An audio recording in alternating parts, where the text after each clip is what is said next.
So, the mother is considering homeschooling, and the psychiatrist of the child tells her that she can homeschool her special needs child because she's not a special ed teacher. Well, that's not true. You don't need to be a special ed teacher who to homeschool your child. And the psychologist tells her she can't homeschool her child because he's getting speech therapy in school. So she can't homeschool her child. Well, both the psychiatrist and the psychologist are just plain wrong. You don't need to be a special ed teacher. And yes, the child needs speech therapy, but you could have a speech therapy come at home, or you could go to the school. You can go to the school just for speech therapy. You're allowed to do that. But what is true, and I have a feeling that both the psychiatrist and the psychologist is saying something that the parent, not directly to the parent, and that is, it takes a lot of work.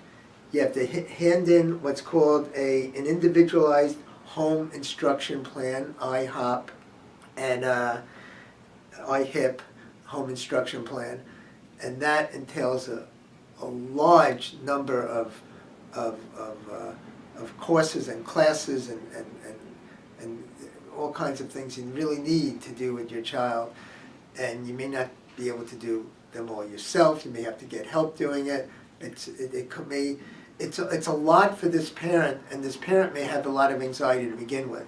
So as a parent, you really need to be prepared to go 100% organizing social events for your child, maybe other parents of homeschool kids getting together and giving the child the whole curriculum of everything he or she needs.